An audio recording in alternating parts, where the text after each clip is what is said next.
Hello students, कैसे हो आप सब। तो चलिए आज हम स्टार्ट करते हैं class 11 chapter number 2 part number 10। इससे पहले आप हम लोगों ने शेप ऑफ ऑर्बिटल्स और इन सब के बारे में पढ़ लिया था। तो इस वाले पार्ट में हम लोग क्या देखने वाले हैं, शेप ऑफ एटॉमिक ऑर्बिटल्स में थोड़े बहुत ग्राफ हैं, उसके बारे में मैं आपको बताऊंगी। ठीक है, तो चलिए देखते हैं shape of atomic orbital. Shape of atomic orbitals.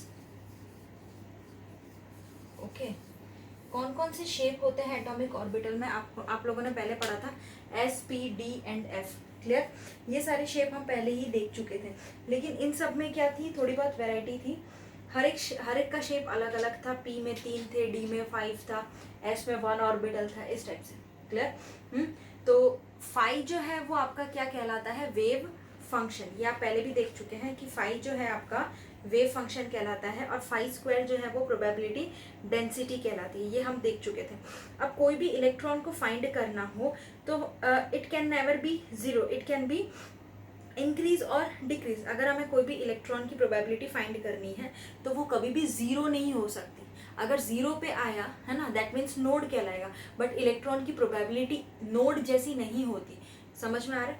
तो आप क्या कर सकते हो कि कोई भी इलेक्ट्रॉन को फाइंड करने के लिए उसकी जो प्रोबेबिलिटी है वो कभी जीरो नहीं होती। इट कैन बी इंक्रीज और डिक्रीज, बढ़ सकता है, घट सकता है, लेकिन कभी जीरो होगा नहीं। ठीक है, तो इसके बाद जो हम शेप बता रहे थे उसी में आपका आएगा रेडियल वेव फंक्शंस। हेडिंग डालना आप लोग, radial wave functions. Radial wave functions में क्या होता है, रेडियल वेव फंक्शंस के अंदर आप लोगों को फाई, जो मैंने आपको साई बताया था, as a function of r. Psi जो आपको दिखेगा वो आपको दिखेगा as a function psi, as a function of r. आपको आर के फॉर्म में आपको साई का फंक्शन दिखेगा। क्लियर। तो चलिए इसका ग्राफ देखते हैं किस टाइप से ये फॉर्मेशन करता है इसका ग्राफ।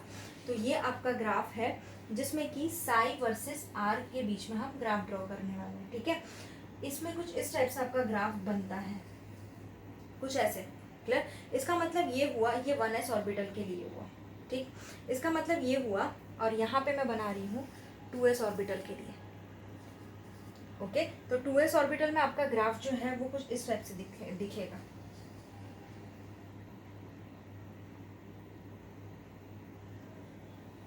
कुछ ऐसे। क्लियर। तो 2s ऑर्बिटल में आप लोगों का ग्राफ कुछ इस टाइप से दिखता है। ओके, यहाँ पे आएगा आपका साई और यहाँ पे आर।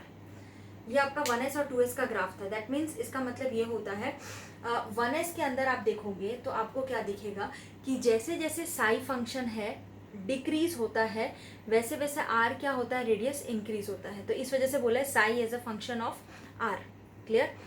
आप देख सकते हो यहाँ पे, मैं आपको अगर समझाऊं तो, कि ये जो हमारा साई है, क्लियर, ये इसकी प्रोबेबिलिटी धीरे धीरे क्या होती है, साई की घटती है, कम होती जाती है। जैसे जैसे आप रेडियस को बढ़ाते जाओगे ऐसे रेडियस बढ़ता जाएगा और साई यहाँ पे कम होता जाएगा। ठीक, अब यहाँ पे देखोगे आप 2s के अंदर, तो इसमें भी साई की प्रोबेबिलिटी वही है। इसमें भी देखो जैसे जैसे आपका आर बढ़ रहा है वैसे वैसे आपकी साई घट रही है, मतलब ये कम हो रहा है। क्लियर हो रहा है, कम हो रहा है, कम हो रहा है, कम हो रहा है। लेकिन एक पॉइंट ऐसा आता है, दैट इज दिस पॉइंट, इसको हम क्या बोलते हैं, नोड बोलते हैं। एक पॉइंट ऐसा आता है जिसमें आप देखोगे कि ग्राफ को क्रॉस कर देता है। देखो आप देख रहे हो, ये ग्राफ को क्या करता है, क्रॉस करके नेगेटिव डिविएशन शो करता है, दैट इज पॉजिटिव, और ये नेगेटिव। ग्राफ के नीचे की ओर आ गया, नेगेटिव शो कर दिया, तो यहाँ पे वो क्या क्रिएट करेगा, नोड क्रिएट करेगा, क्योंकि यहाँ पे उसकी डेंसिटी जीरो हो जाएगी इलेक्ट्रॉन में। ओके, तो यहाँ पे जीरो हो जाएगी, तो ये आपका क्या होगा, नेगेटिव पोर्शन। क्लियर। अब उसके बाद फिर धीरे धीरे बढ़ता है, मतलब फिर रेडियस बढ़ेगा, तब जाके ये साई की वैल्यू बढ़नी स्टार्ट हो जाएगी। तो ये था आपका 2s का ग्राफ। ऐसे ही अलग अलग ग्राफ है आपको 2p के लिए। तो चलिए देखते हैं 2p का ग्राफ कैसा आपको दिखता है।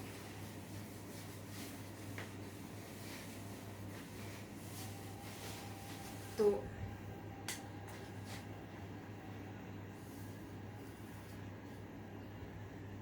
ये आपका ग्राफ है साई वर्सेस आर का, कुछ इस टाइप से।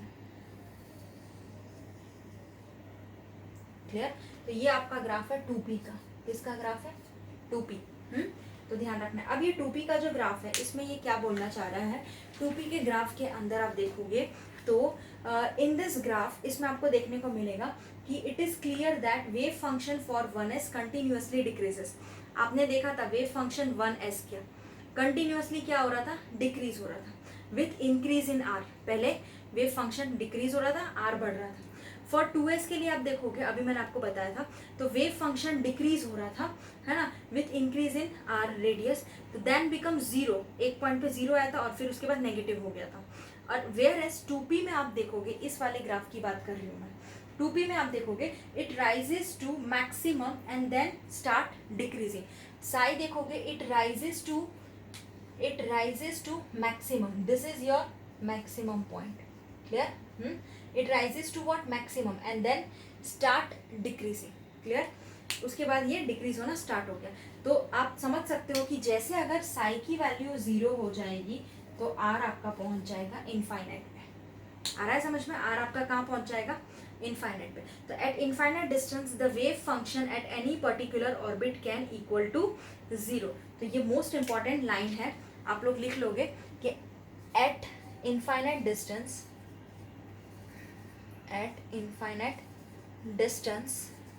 कि कोई भी आप इनफाइनाइट डिस्टेंस पे जाते हो, एट इनफाइनाइट डिस्टेंस, तो wave function at any particular point या एनी पर्टिकुलर ऑर्बिटल, है ना, eight infinite distance the wave function at particular point, the wave function at particular point, या हम कह सकते हैं ऑर्बिटल, बेस्ट वर्ड रहेगा ऑर्बिटल, क्लियर। तो वो क्या करने लगेगा आपका, कैन इक्वल टू 0। समझ में आ रहा है? तो एट इनफाइनाइट डिस्टेंस पे आपका जो वेव फंक्शन है वो कोई भी पर्टिकुलर ऑर्बिट के लिए या ऑर्बिटल के लिए 0 हो जाता है। आ रहा है समझ में? और इसके बाद जो हम देखेंगे वो बी पार्ट है, that is what, Sai square के ग्राफ्स है। तो दैट इज साई स्क्वायर। अब इसमें आप देखोगे कि इसमें आपको समझ में आ गया ना, पहले बढ़ रहा है मैक्सिमम फिर डिक्रीज। चलो, तो साई स्क्वायर में प्रोबेबिलिटी डेंसिटी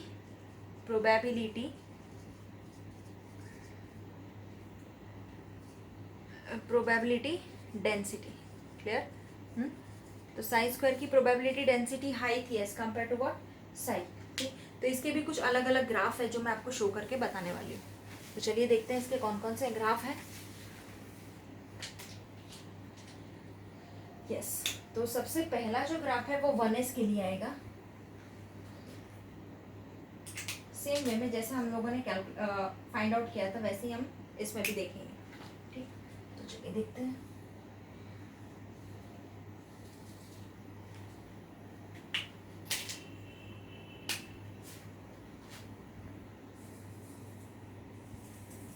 इसमें भी हम ग्राफ देखेंगे जिसमें कि वापस वही ग्राफ आएगा। दिख रहा है आप लोगों को? ये आर वर्सेस साई का ग्राफ है, ठीक है, आर वर्सेस साई का ग्राफ है, जिसमें कि सेम कंडीशन आपको देखने को मिलेगी फॉर व्हाट, 1s के लिए, क्लियर। और इसमें भी सेम है कि जैसे जैसे साई डिक्रीज होगा आर बढ़ेगा, साई डिक्रीज, ये 1s का ग्राफ है। अब यहाँ पे मैं बनाती हूँ 2s के लिए, तो देखते हैं क्या ग्राफ बनता है। तो सबसे पहले क्या होगा कि आपका ये जो ग्राफ है वो ऐसे आएगा, ठीक है, ये इधर टच होगा, फिर ऐसे करके यूं चला जाएगा, बढ़ेगा, फिर वापस का, ठीक। तो इस टाइप में कुछ आपको ग्राफ दिखेगा। मतलब कि क्या हो रहा है यहाँ पे कि ये आपका आर है, और ये आपका साई है, क्लियर। तो यहाँ पे आप देखोगे नोड आपका कहाँ पे होगा, this point is your nodal point, जिसको हम नोड कहते हैं, क्लियर। तो आप देखोगे इसमें कि जैसे जैसे यहाँ पे साई पहले डिक्रीज होता है, फिर नोड पॉइंट आता है, आर के साथ फिर वापस बढ़ना स्टार्ट हो जाता है, क्लियर। अब हम देखते हैं ग्राफ 2p के लिए।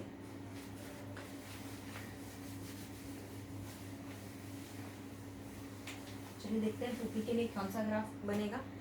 तो 2p के लिए जो ग्राफ आपको देखने को मिलेगा वो कुछ इस टाइप से देखने को मिलेगा फॉर व्हाट, 2p, क्लियर।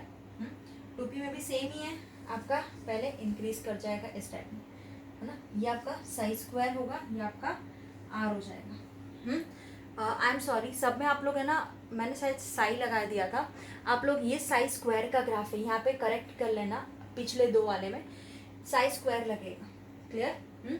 शायद मैंने साई लिख दिया है, आप लोग ध्यान रखना, साई स्क्वायर लिख देना। ओके, तो ये साई स्क्वायर होगा वर्सेस आर का ग्राफ इस टाइप में बनेगा। ये आपको क्या बता रहा है, इसमें सेम होगा, जैसे जैसे साई स्क्वायर बढ़ेगा मैक्सिमम आएगा, देन फिर डिक्रीज हो जाएगा रेडियस के साथ। The variation of psi square as a function of r can be shown. आप देख सकते हो कि यहाँ पे आपके वेरिएशन जो साई स्क्वायर के साथ आर का जो है वो आप क्लियरली इस ग्राफ के अंदर शोन किया हुआ है, जो आप देख सकते हो। So these graphs show the probability density of electron, यानी कि ये सारे जो ग्राफ है वो आपको प्रोबेबिलिटी डेंसिटी बताते हैं इलेक्ट्रॉन के बारे में, और दे आर, जिसको हम बोलते हैं प्रोबेबिलिटी डेंसिटी ग्राफ। ध्यान रखना कौन सा वर्ड मैंने बोला, probability, probability density graphs. Clear? दोबारा से रिपीट करती हूँ कि these graphs show the probability density of electron, probability density electron का बताते हैं, इस वजह से they are called probability density graph। Clear? अब in case of 1s and 2s, आप 1s एंड 2s के केस में देख चुके होंगे, the maximum probability of finding an electron is near the nucleus. सबसे ज़्यादा यानी कि मैक्सिमम प्रोबेबिलिटी जो होती है इलेक्ट्रॉन की फाइंड होने की, वो आप देखोगे न्यूक्लियस के अराउंड ही देखने को मिलेगा। क्लियर हो रहा है? और उसके बाद where as for 2p orbital की बात करूँ मैं, तो 2p ऑर्बिटल में the probability of finding an electron is 0। 2p orbital में इलेक्ट्रॉन की फाइंडिंग करने की प्रोबेबिलिटी 0 हो जाती है, because at the nucleus. Clear? अब मैं आपको एक वर्ड बताने वाली हूँ, वो बहुत ही इंपॉर्टेंट है, दैट इज नोड। हमने पढ़ा, वैसे ही एंटी नोड टाइप का वर्ड आता है।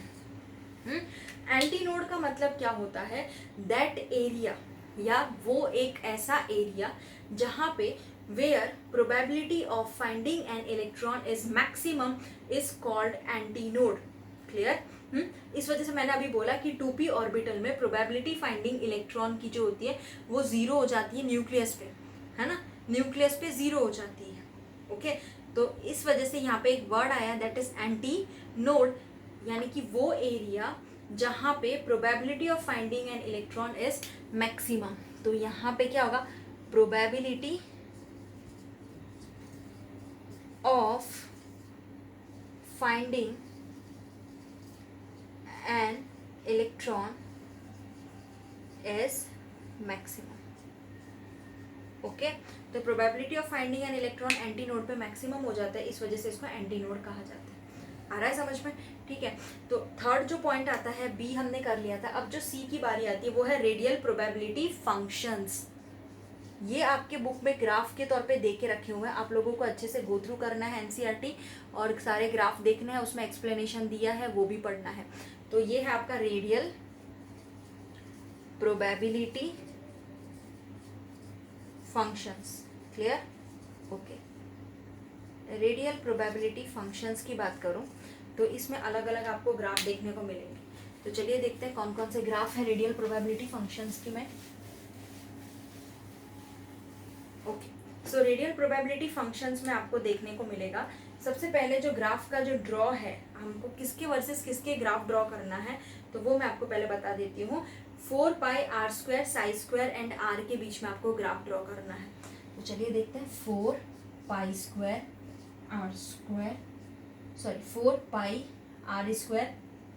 Sai square and r, psi square 4πr² psi square and r के बीच में आपको ग्राफ ड्रॉ करना है।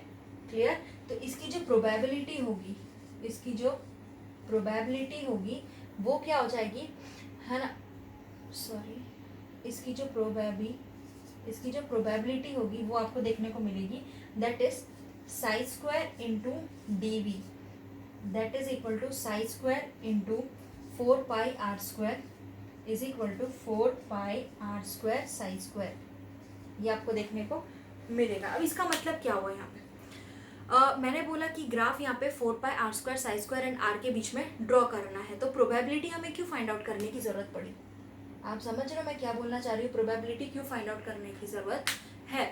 तो प्रोबेबिलिटी का मतलब ही होता है कि आप जो फंक्शन ले रहे हो यहाँ पे साइज स्क्वायर, ठीक है, तो उसका जो मैक्सिमम हो जाता है प्रोबेबिलिटी फाइंड करने के लिए, और उसके साथ उसका एरिया मतलब वॉल्यूम कितना एसोसिएटेड है। और स्मॉल एरिया जब हम वॉल्यूम का लेते हैं या हम स्मॉल वॉल्यूम लेते हैं, इस वजह से हम यहाँ पे डी लगाते हैं, डी वी।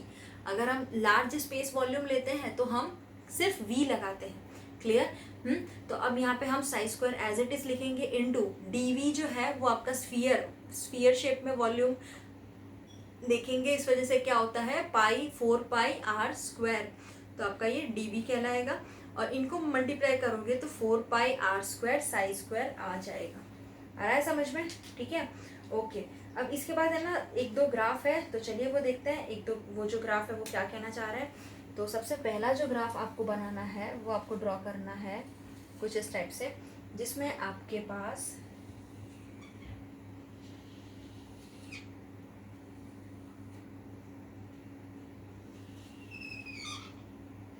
इस टाइप में कुछ ड्रॉ करना है, ठीक है। अब इसमें आपके पास पॉइंट 52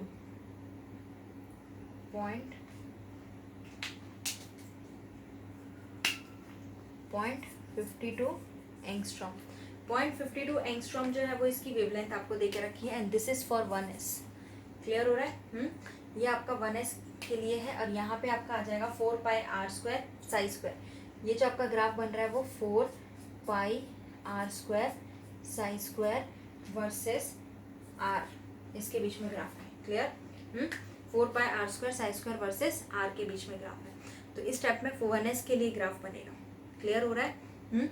जिसमें आपका मैक्सिमम पॉइंट जो है वो आपको दिख जाएगा। एंगस्ट्रॉम में आपको वैल्यू लेनी है, दैट इज 0.52। ये फिक्स वैल्यू है जो आपको ध्यान रखना है, ठीक है। अब इसी में 2s और 2p का भी ग्राफ है, तो चलिए देखते हैं 2s और 2p का ग्राफ किस टाइप से आपको बनाना है। तो ये जो आपका ग्राफ आया वो है आपका कुछ इस टाइप से ग्राफ बनेगा। सम कंडीशन, यहाँ पे आपका नोड क्रिएट होगा। क्या क्रिएट होगा? Node point. क्लियर। ये जो आपका ग्राफ है वो 2s है, 4 pi r square psi square divide by r के बीच का ग्राफ बनेगा। क्लियर है ना। जैसे जैसे मैंने आपको बोला था size square increase maximum decrease, फिर इंक्रीज मैक्सिमम डिक्रीज, इस टाइप में। क्लियर। अभी आपका 2s का ग्राफ था, अब हम 2p का ग्राफ देख लेते हैं। 2p का ग्राफ क्या कहता है। तो 2p के ग्राफ में आपको ध्यान रखना है कुछ इस टाइप से। ये आर हो गया, ये वही है 4 pi r square psi square. Clear. ये आपका ग्राफ है 2p का। ओके। तो 2p में भी सेम है, जैसे जैसे साइज स्क्वायर बढ़ेगा मैक्सिमम फिर डिक्रीज हो जाएगा। क्लियर। तो अभी तक हमने जितना सब कुछ पढ़ा है वो हमने देखा कि रेडियल ग्राफ्स किस टाइप से फॉर्मेशन करते हैं उसके बारे में। क्लियर है। तो अब ये चैप्टर हमारा यहाँ पे फिनिश हो जाता है। ओके। अब हमारे कोई भी टॉपिक बचता नहीं है। क्लियर हो रहा है। तो अब हम इसके एग्जाम्पल्स की ओर बढ़ेंगे जो हमारे टेक्स्ट बुक के अंदर दे के रखे हैं। तो सबसे पहले मैं एग्जाम्पल प्रॉब्लम 2.1 लेंगी। तो चलिए देखते हैं प्रॉब्लम 2.1 क्या कह रहा है। अभी प्रॉब्लम 2.1। क्लियर। तो देखो प्रॉब्लम 2.1 यहाँ पे क्या बता रहा है आप लोगों को कि इसमें ऐसा बोला है कि calculate the number of protons, neutrons and electrons in BR 35 80। 35 और 80 BR का आपको एलिमेंट यानी कि कंपाउंड देके रखा है, BR देके रखा है, जिसमें आपको 35 एटॉमिक नंबर है, 80 मास नंबर है, इस टाइप में देके रखा है। दिया है कि नहीं। तो calculate the number of proton, neutron and electrons in 35 BR 80 calculate करना है। तो चलिए कैलकुलेट करते हैं। अब इस केस में आपको ध्यान रखना है आपका जो एटॉमिक नंबर है उसको हम Z से रिप्रेजेंट करते हैं और एटॉमिक मास है उसको हम A से रिप्रेजेंट करते हैं। क्लियर।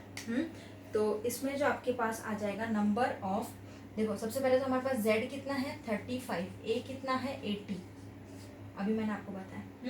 और ये जो स्पीशीज है वो आपको न्यूट्रल हो जाएगा। क्यों न्यूट्रल? क्योंकि इसके न्यूट्रॉन सेम हो जाएंगे। अब जैसे नंबर ऑफ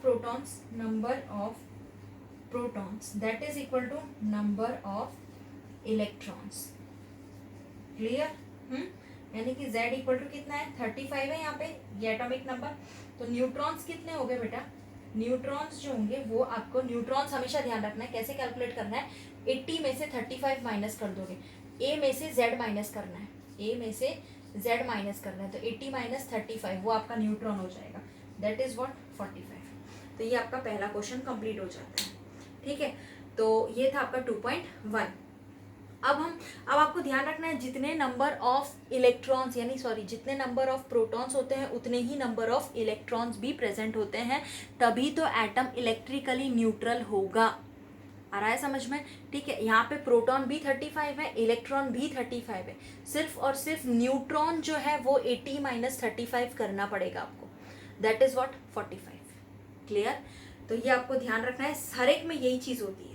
अब सेकंड क्वेश्चन जो आता है वो 2.2 आता है। 2.2 में आपको क्या बोला है प्रॉब्लम में, the number of electron, proton and neutron in a species are equal to 18, 16 and 16 respectively, assign the proper symbol to the species. मैंने एक क्वेश्चन ऐसा MCQ में पूछा था कि आपको इलेक्ट्रॉन, प्रोटॉन, न्यूट्रॉन बताना है जो कि इक्वल है 18, 16 एंड 16, आपको ऐसा इन द प्रॉपर सिंबल देना है, यानी कौन सा ऐसा एलिमेंट होगा। क्लियर? तो एटॉमिक नंबर जो है वो आपको 16 है, यानी प्रोटॉन 16 है ना, 18, 16, 16, इलेक्ट्रॉन आपका 18 है, प्रोटॉन आपका 16 है और न्यूट्रॉन भी आपका 16 है। क्लियर हो रहा है? तो चलिए देखते हैं, हमारे पास नंबर ऑफ प्रोटॉन कितने हैं, हमारे पास 16। तो हमारे पास नंबर ऑफ प्रोटॉन्स जो हैं वो है 16। क्लियर है?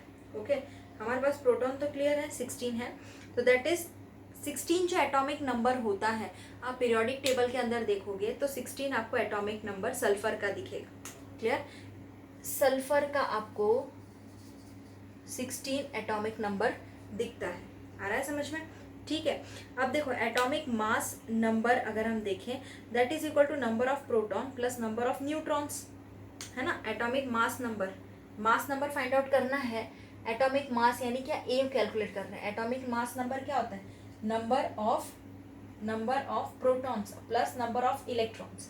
ठीक, तो atomic mass number of proton plus number of electron कर दोगे तो 16 प्लस 16 32 हो जाएगा। आ रहा है समझ में? क्लियर? क्योंकि 16 का डबल करते हैं ना, ध्यान रखना जो भी एटॉमिक नंबर दिया है उसका आप डबल कर दोगे। 16 से पहले पहचाना कि सल्फर आएगा एलिमेंट, फिर 16 एटॉमिक नंबर है, उस एटॉमिक नंबर का आप डबल कर दोगे तो ध्यान रखना आपको मास नंबर मिल जाएगा। क्लियर? तो देखो उसका नंबर मैंने डबल कर दिया तो मेरे को मास नंबर मिल गया, दैट इज 32। आ रहा है समझ में?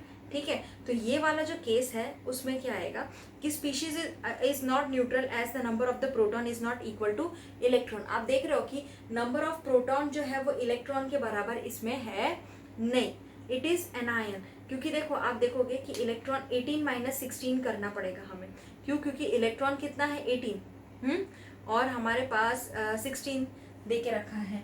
ठीक, तो हम देखते हैं यहाँ पे 18 माइनस 16 करोगे तो वो 2 आ जाएगा, है ना। ये आपका क्या आ जाएगा, चार्ज। ये आपका क्या आ जाएगा, चार्ज आ जाएगा। क्योंकि यहाँ पे बोला ना it is anion negatively charge with charge, electron 18 minus 16 कर दिया तो 2 आ गया। इस वजह से हम जानते हैं कि सल्फर जो होता है वो 16 होता है 32 और ये जो चार्ज किया वो -2 कर देना है। आ रहा है समझ में? तो ये इसका आंसर कहलाएगा। तो आई होप आपको ये अच्छे से क्लियर हो गया होगा। तो अब इसके बाद नेक्स्ट प्रॉब्लम की ओर बढ़ते हैं, दैट इज प्रॉब्लम नंबर 2.3।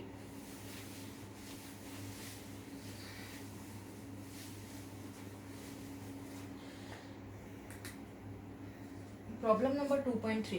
तो प्रॉब्लम नंबर 2.3 में क्या बोला है कि the Vividh Bharati station of All India Radio Delhi, Vividh Bharati station सुनते हो ना, रेडियो FM, तो दिल्ली में ब्रॉडकास्ट हो रहा है। तो on a frequency of 1368 hertz, kilohertz है, किलोहर्ट्ज में देख रखा है फ्रीक्वेंसी। द वेवलेंथ आपको निकालना है, calculate the wavelength of the electromagnetic. सारे क्वेश्चन आपको रेफर करना है, NCERT से लेके बैठना आप लोग। और कोई भी डाउट हो तो मुझसे पूछ लेना, ठीक है। तो चलिए, calculate the wavelength of the electromagnetic radiation emitted by the transmitter. आपको वेवलेंथ कैलकुलेट करना है। So which part of the electromagnetic spectrum does it belong to, कौन से पार्ट ऑफ इलेक्ट्रोमैग्नेटिक स्पेक्ट्रम को ये बिलोंग करता है। आ रहा है समझ में। तो हम जानते हैं कि वेवलेंथ क्या होता है, लैम्डा होता है। वो क्या होता है, लैम्डा जो है वो c/v होता है। Where c speed of electromagnetic radiation होता है वैक्यूम के अंदर, v फ्रीक्वेंसी हो जाती है। डायरेक्ट फॉर्मूला इसमें पुट अप करना है, ठीक है। तो चलिए देख लेते हैं हमें, क्योंकि हमें यहाँ पे क्या देके रखा है, स्पीड ऑफ लाइट हमें पता है 3 × 10⁸ उसकी कांस्टेंट वैल्यू होती है, वो ध्यान रखना है आप लोगों को। और वेलोसिटी जो है वो आपको गिवन है, यानी फ्रीक्वेंसी 1368 किलो हर्ट्ज। तो डायरेक्ट फॉर्मूला हम लगा देंगे, lambda is equal to c/v।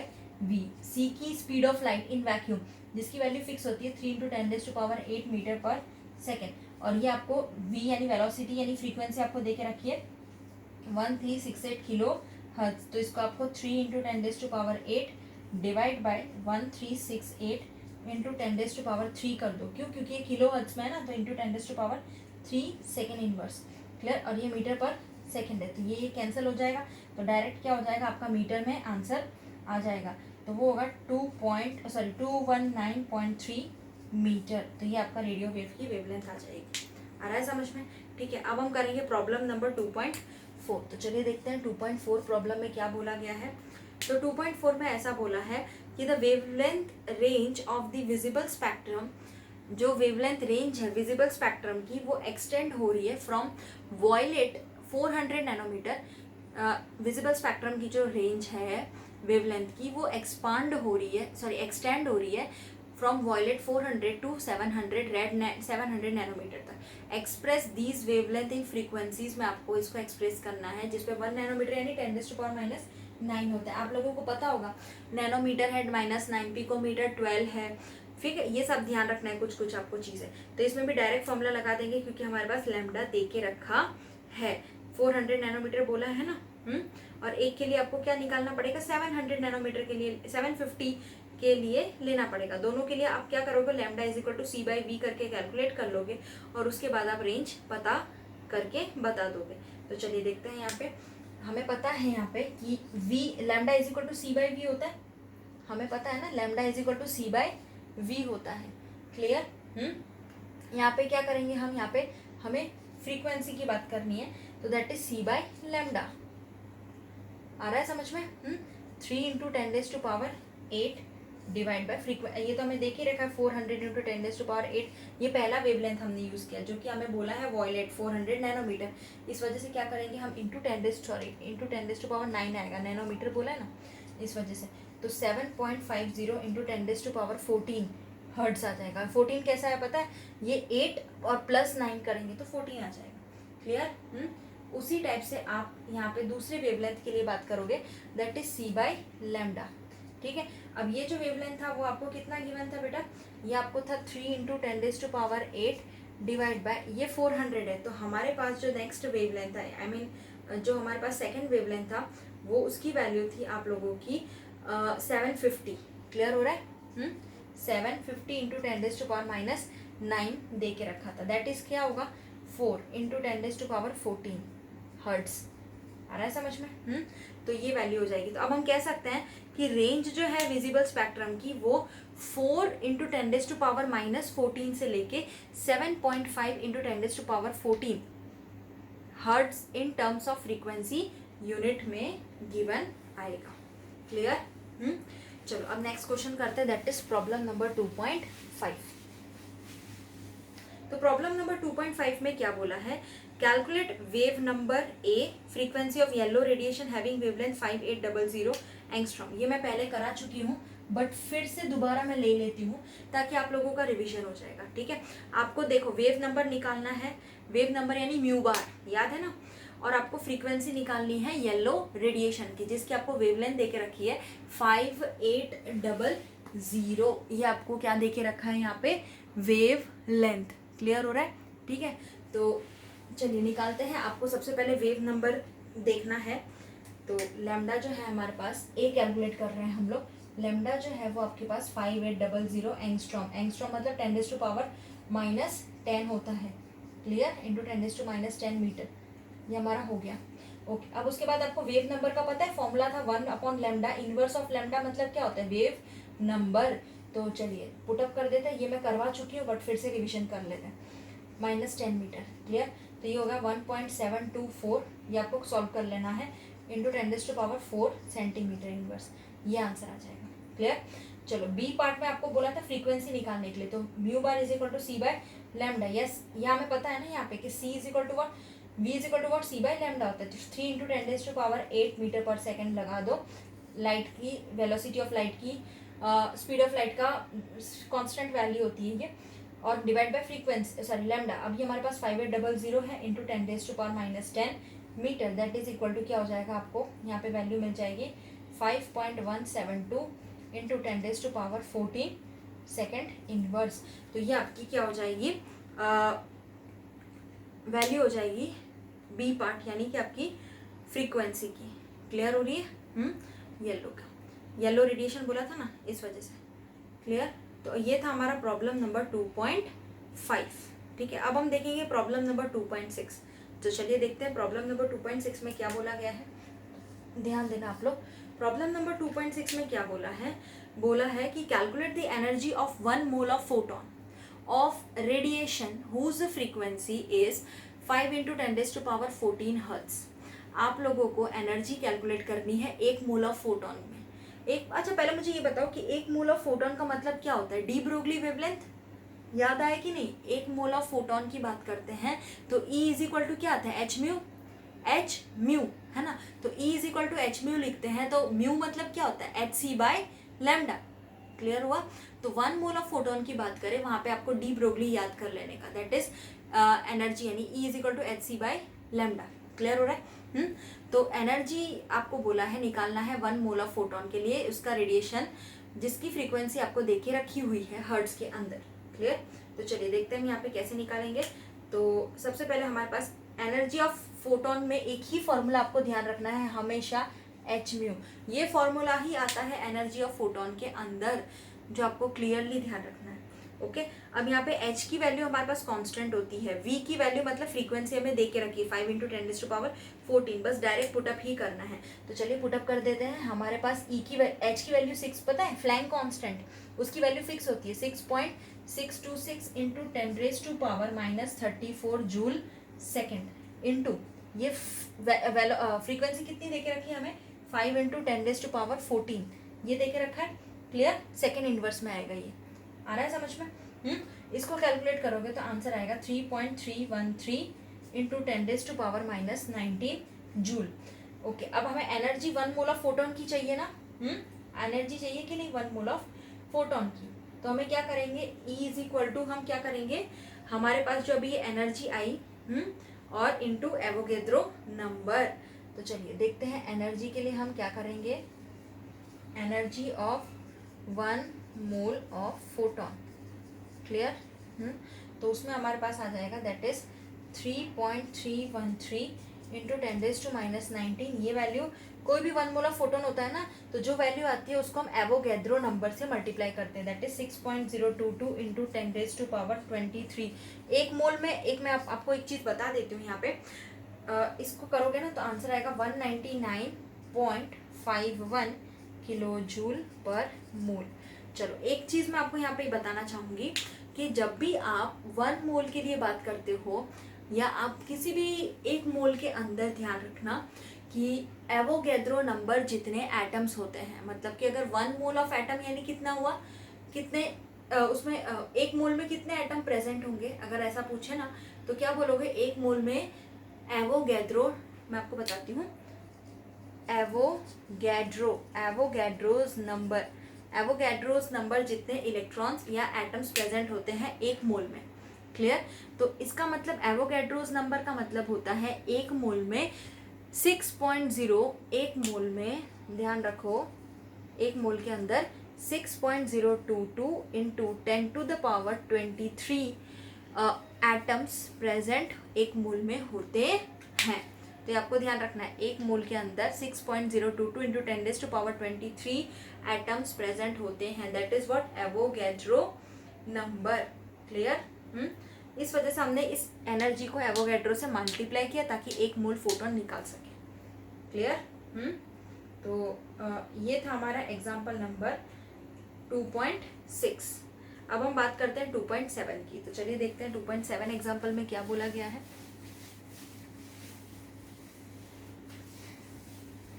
फटाफट से 2.7 क्लियर? तो चलिए देखते हैं 2.7 एग्जाम्पल में। देखो क्या बोलते हैं।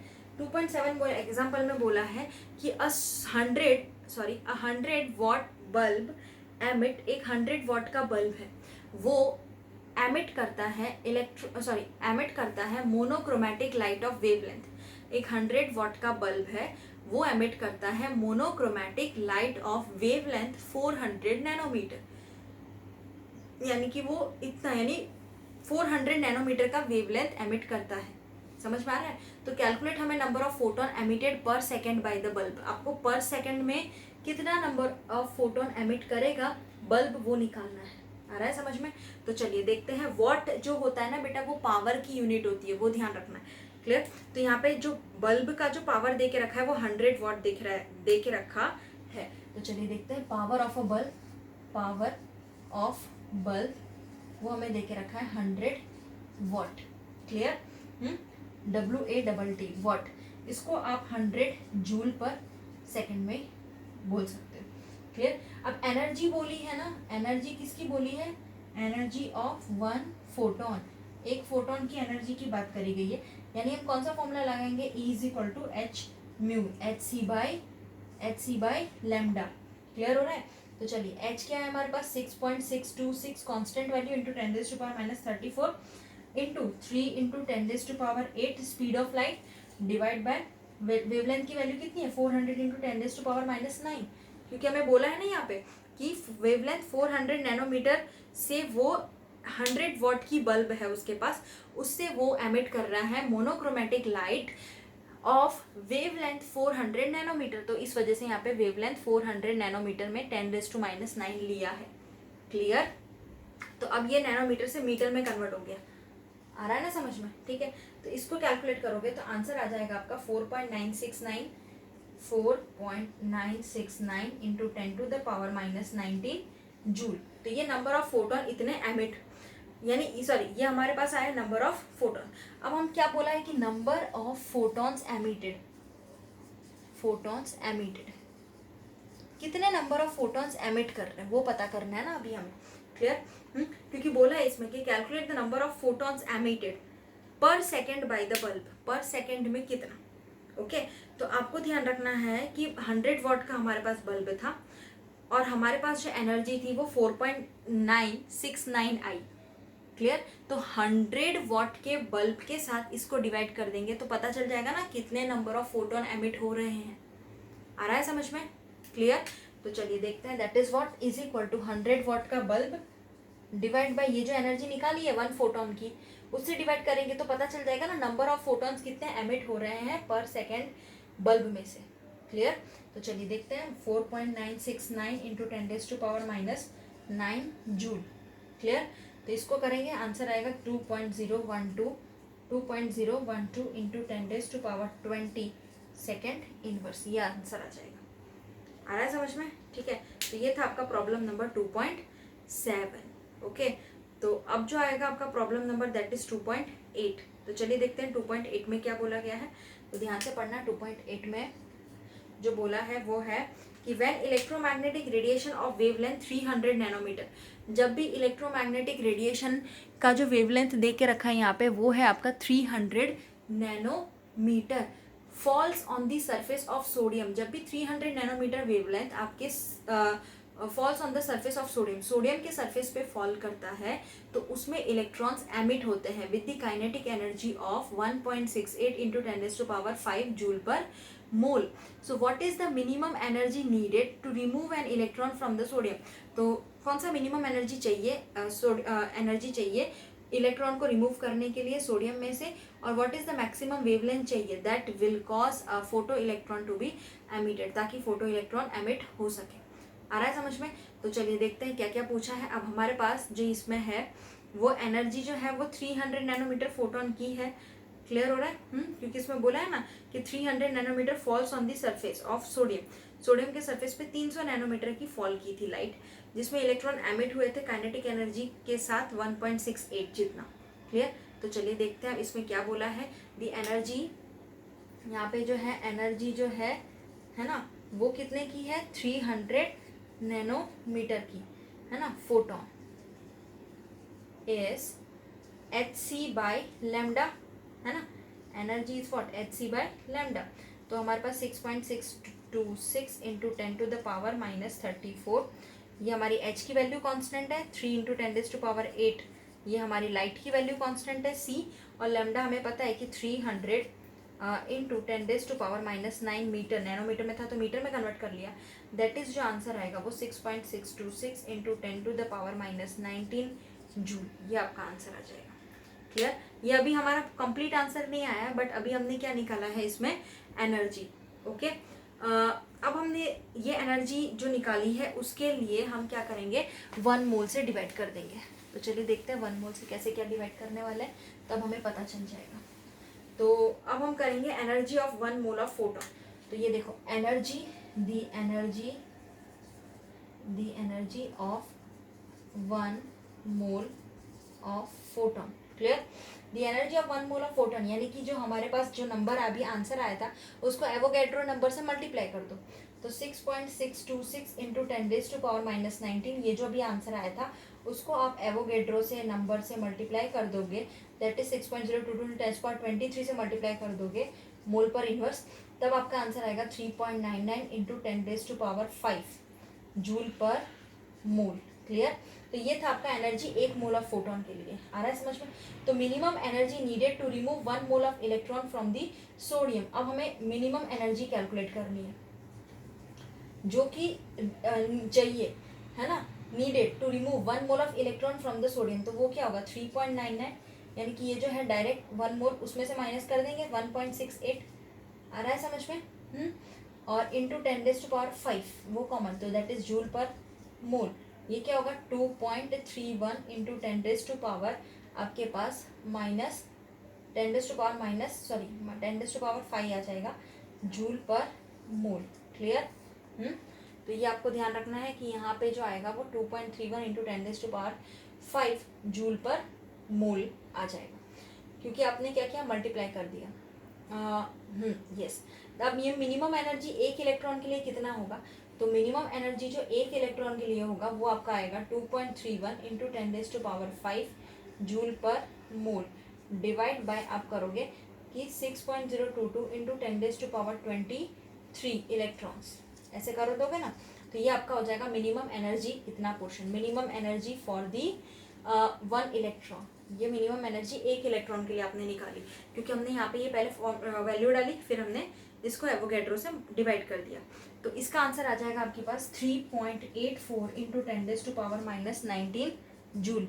3.84 इंटू 10⁻⁻19 जूल। तो करस्पॉन्डिंग टू द वेवलेंथ, अब ये वेवलेंथ से करस्पॉन्ड करता है। क्लियर हो रहा है? ये वेवलेंथ से करस्पॉन्ड करता है। तो हमें पता है lambda is equal to hc by E होता है।